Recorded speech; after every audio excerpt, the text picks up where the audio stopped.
हर हर महादेव, जय जय शिव शंभू। आज हम महाशिव पुराण की विदेश्वर संहिता का अध्याय 14 पढ़ने जा रहे हैं। इसमें हम पढ़ेंगे अग्नि यज्ञ, देव यज्ञ और ब्रह्म यज्ञ के बारे में। विष्णु ने कहा, प्रभु अग्नि यज्ञ, देव यज्ञ और ब्रह्म यज्ञ का वर्णन करके हमें कृतार्थ कीजिए। सूत जी बोले, महर्षियों, गृहस्थ पुरुषों के लिए प्रातः और सायंकाल अग्नि में 2 चावल और द्रव्य की आहुति ही अग्नि यज्ञ है। ब्रह्मचारियों के लिए समिधा का देना ही अग्नि यज्ञ है, अर्थात अग्नि में सामग्री की आहुति देना उनके लिए अग्नि यज्ञ है। द्विजों का जब तक विवाह नहीं हो जाए उसके लिए अग्नि में समाधि की आहुति, व्रत तथा जाप करना ही अग्नि यज्ञ है। द्विजो जिनके अग्नि को विसर्जित कर उसे अपनी आत्मा में स्थापित कर लिया है, ऐसा वान प्रसिद्धियों और सन्यासियों के लिए यही यज्ञ अग्नि यज्ञ है कि वे समय पर हितकर और पवित्र अन्न का भोजन कर ले। ब्राह्मणों, सायंकाल अग्नि के लिए दी हुई आहुति से संपत्ति में वृद्धि होती है तथा प्रातःकाल सूर्य को दी हुई आहुति से आयु में वृद्धि होती है। दिन में अग्निदेव सूर्य के रूप में प्रकट हो जाते हैं तथा प्रातःकाल सूर्य को दी हुई आहुति अग्नि यज्ञ के समान ही होती है। इंद्र आदि समस्त देवताओं को प्राप्त करने के उद्देश्य से जो आहुति अग्नि में दी जाती है वह देव यज्ञ कहलाती है। लौकिक अग्नि में प्रतिष्ठित जो संस्कार निमित्त हवन कर्म है वह देव यज्ञ है।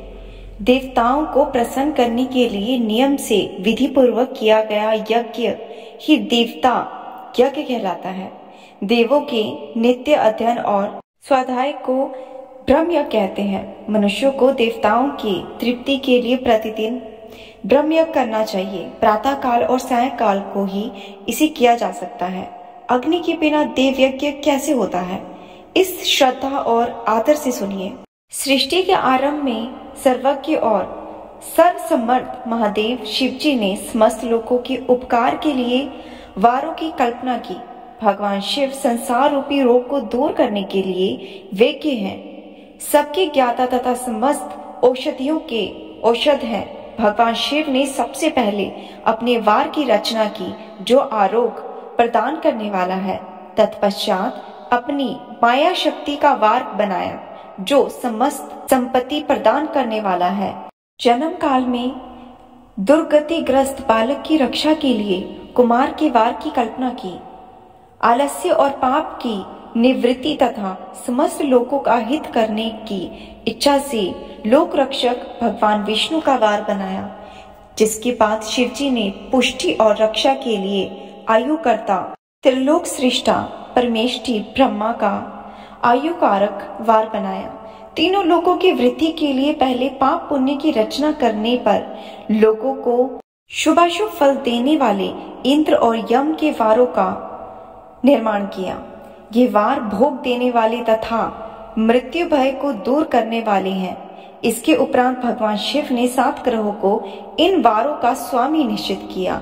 ये सभी ग्रह नक्षत्र ज्योतिमय मंडल में प्रतिष्ठित है। शिव के वार के स्वामी सूर्य हैं। शक्ति संबंधी वार के स्वामी सोम, कुमार संबंधी वार के अधिपति मंगल, विष्णु वार के स्वामी बुध, ब्रह्मा जी के वार के स्वामी बृहस्पति, इंद्र वार के स्वामी शुक्र व यमराज यानी यमवार के स्वामी शनि हैं।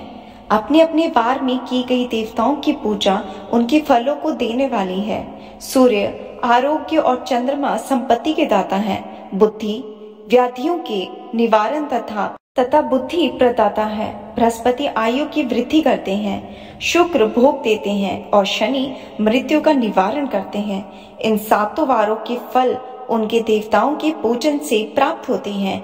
अन्य देवताओं का पूजन फल भी भगवान शिव ही देते हैं। देवताओं की प्रसन्नता के लिए पूजा की 5 पद्धतियां हैं। पहले उन देवताओं के मंत्रों का जाप, दूसरा होम, तीसरा दान तथा चौथा तप तथा 5वां वेदी पर प्रतिमा में अग्नि तथा ब्राह्मण के शरीर में विशिष्ट देव की भावना उनके 16 उपचारों से पूजा तथा आराधना करना है। दोनों नेत्रों तथा मस्तक के रोग में और कुष्ठ रोग की शांति के लिए भगवान सूर्य की पूजा करके ब्राह्मणों को भोजन कराएं। इससे यदि प्रबल प्रारब्ध का निर्माण हो जाए तो जरा एवं रोगों का नाश हो जाता है। इष्ट देव के मंत्रों का जाप वार के अनुसार फल देते हैं। रविवार को सूर्य देव व अन्य देवताओं के लिए तथा अन्य ब्राह्मणों के लिए विशिष्ट वस्तु अर्पित करें। यह साधन विशिष्ट फल देने वाला होता है तथा इसके द्वारा पापों की शांति होती है। सोमवार को संपत्ति व लक्ष्मी की प्राप्ति के लिए लक्ष्मी का पूजन करें तथा पत्नी के साथ ब्राह्मणों को घी में पका हुआ अन्न का भोजन करवाएं। मंगलवार को रोगों की शांति के लिए काली का पूजन करें। उड़द, मूंग एवं अरहर की दाल से युक्त अन्न का भोजन ब्राह्मणों को करवाएं। बुधवार को दधि युक्त अन्न से भगवान विष्णु का पूजन करें। ऐसा करने से पुत्र मित्र की प्राप्ति होती है। जो दीर्घायु होने की इच्छा रखते हैं वे बृहस्पति को देवताओं का वस्त्र, यज्ञोपवीत तथा घी मिश्री खीर से पूजन करें। भोगों की प्राप्ति के लिए शुक्रवार को एकाग्रचित होकर देवताओं का पूजन करें और ब्राह्मणों की तृप्ति के लिए पंडस युक्ति अन्न दें। स्त्रियों की प्रसन्नता के लिए सुंदर वस्त्र का विधान करें। शनिवार अपमृत्यु का निवारण करने वाला है। इस दिन रुद्र की पूजा करें। तिल के होम व दान से देवताओं को संतुष्ट करके ब्राह्मणों को तिल मिश्री भोग लगाएं। इस तरह से देवताओं की पूजा करने से आरोग्य एवं उत्तम फल की प्राप्ति होती है। देवताओं के नित्य विशेष पूजन, स्नान, दान, जाप, होम तथा ब्राह्मण तृप्त एवं रवि आदि वारों में विशेष तिथि और नक्षत्रों का योग प्राप्त होने पर विभिन्न देवताओं की पूजन में जगदीश्वर भगवान शिव ही उन देवताओं के रूप में पूज्य होकर सभी लोगों को आरोग्य फल प्रदान करते हैं। देश, काल, पात्र, द्रव्य, श्रद्धा एवं लोक के अनुसार उनका ध्यान करते हुए महादेव जी आराधना करने वालों को आरोग्य आदि फल देते हैं। मंगल कार्यों के आरंभ में और अशुभ कार्यों के अंत में तथा जन्म नक्षत्रों के आने पर ग्रस्त पुरुषों के अपने घर में आरोग्य की समृद्धि के लिए सूर्य ग्रह का पूजन करें। इससे सिद्धि होती है कि देवताओं का पूजन संपूर्ण अभीष्ट वस्तुओं को देने वाला है। पूजन वैदिक मंत्र के अनुसार ही होना चाहिए। शुभ फल की इच्छा रखने वाले मनुष्यों को 7 दिन अपनी शक्ति के अनुसार देव पूजन करना चाहिए। निर्धन मनुष्य तपस्या व व्रत आदि से तथा धनी मनुष्य धन के द्वारा देवी देवताओं की आराधना करे। जो मनुष्य श्रद्धा पूर्वक इस तरह के धर्म का अनुष्ठान करता है वह पुण्य लोक के अनेक प्रकार के फल भोगकर पुनः इस पृथ्वी पर जन्म ग्रहण करता है।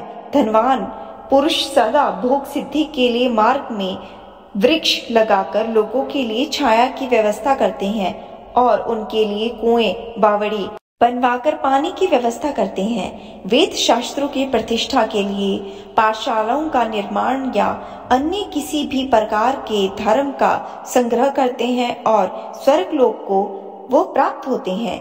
समय अनुसार पुण्य कर्मों के परिपाक से अंतःकरण शुद्ध होने पर ज्ञान की सिद्धि प्राप्त होती है। द्विजो इस अध्याय को जो सुनता, पढ़ता व सुनने की व्यवस्था करता है वह शिवलोक को प्राप्त होता है। अब मिलते हैं अगले वीडियो में, तब तक के लिए हर हर महादेव, जय जय शिव शंभू।